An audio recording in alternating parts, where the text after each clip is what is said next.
Vous êtes-vous déjà demandé quel est le secret des étudiants qui arrivent à rester concentrés lorsqu'ils étudient? Vous vous dites certainement, lui, il doit étudier au fond d'une grotte sans électricité. Ou encore, non, lui c'est parce qu'il a une mauvaise connexion internet, il a beaucoup de coupures de Wi-Fi et donc du coup il arrive à se concentrer plus facilement.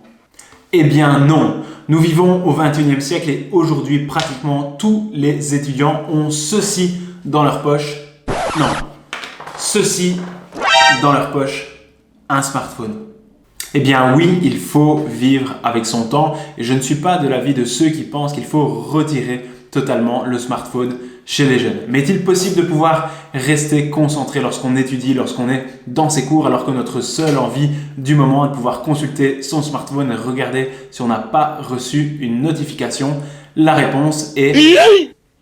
Salut, c'est Nico et bienvenue dans cette vidéo. Aujourd'hui, je vais vous présenter une application qui fonctionne du tonnerre pour transformer votre smartphone en véritable partenaire de concentration et on commence tout de suite juste après ça.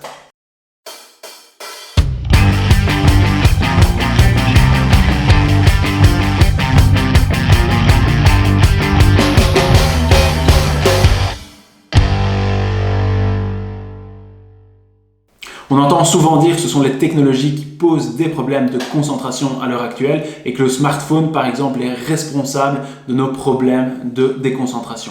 Alors, mon avis là-dessus, c'est que ce n'est pas les technologies en soi qui provoquent des problèmes de concentration, mais le mauvais usage que l'on peut en faire. C'est comme cette paire de ciseaux. Ce que je peux faire avec cette paire de ciseaux, je peux faire plusieurs choses. Je peux soit découper une feuille blanche de papier ou je peux soit couper les cheveux de mon voisin. Donc, on a le choix de pouvoir mal utiliser les technologies et bien sûr si on les utilise mal, ça peut nuire à notre apprentissage, mais on a également le choix de pouvoir les utiliser intelligemment. Et si on utilise intelligemment les technologies, ça peut renforcer, ça peut nous aider dans nos apprentissages. Et pourquoi, à votre avis, votre smartphone vous pousse-t-il à être déconcentré? Alors il y a deux choses. La première, c'est que les écrans sont des aspirateurs d'attention. Ça veut dire que ce qui se passe sur vos écrans va être plus intéressant pour la partie de votre cerveau responsable de l'attention, c'est-à-dire le lobe frontal, que ce qui se passe sur votre cours papier de mathématiques, par exemple. La deuxième chose, ce qui vous déconcentre encore plus avec les écrans, c'est ce qu'on appelle le multitâche. Imaginez-vous en train d'étudier et tout d'un coup, vous recevez une notification. Vous allez terriblement tenter de pouvoir regarder votre téléphone parce qu'il a envoyé un signal, un message fort à votre cerveau que l'on veut communiquer, que l'on veut entrer en contact avec vous.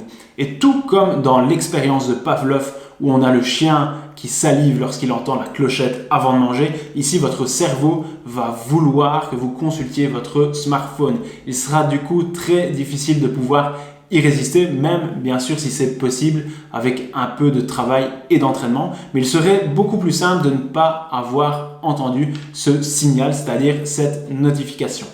Si vous interrompez votre étude et que vous consultez votre smartphone, vous allez avoir ce qu'on appelle un résidu d'attention. Ça veut dire que lorsque vous allez vous remettre à étudier, votre cerveau ne va pas pouvoir s'empêcher de penser à l'activité précédente. Ça veut dire ce que vous avez vu sur vos écrans. Lorsque vous allez vous remettre à étudier, il y aura une diminution du traitement de l'information et vous allez mettre beaucoup plus de temps à vous remettre au travail et surtout à vous reconcentrer. Alors, comment éviter cela? Alors, le mieux serait bien sûr de ne pas consulter votre téléphone lorsque vous étudiez, mais je ne suis pas dupe, je sais à quel point ça peut être compliqué pour les étudiants. Donc, ce que je vous propose, c'est d'avoir un coach. Et ce coach, ça ne sera pas moi, ça sera un coach virtuel, un assistant virtuel qui s'appelle Forest. Forest, c'est qui? C'est une application qui va vous aider à maintenir votre concentration lorsque vous allez étudier. Cette application, je l'affectionne particulièrement et je la recommande souvent aux étudiants qui ont de la difficulté à gérer à la fois le smartphone et le cours. Vous voyez, ce type d'étudiants qui ne savent pas du tout où donner de la tête. En pratique, c'est très simple. Vous allez programmer une session d'études de votre choix, donc par exemple 30 minutes, et dès que vous appuyez sur le Start, l'arbre va commencer à pousser et vous aurez un minuteur qui va s'enclencher automatiquement. À partir de ce moment, je vous conseille vivement de pouvoir mettre votre téléphone hors de votre champ de vision et de ne le reprendre une fois seulement votre session de travail terminée. Je trouve moi personnellement cette méthode beaucoup plus fun que la simple boîte dans laquelle on doit enfermer son smartphone lorsqu'on étudie. Alors cette application va vous donner à la fois un sentiment d'implication mais aussi de responsabilité. Ce qui est génial, c'est qu'au fur et à mesure des sessions d'études, vous allez créer une véritable forêt. Et la cerise sur le gâteau, c'est qu'au bout d'un certain nombre d'arbres virtuels plantés, un arbre réel sera planté quelque part dans le monde.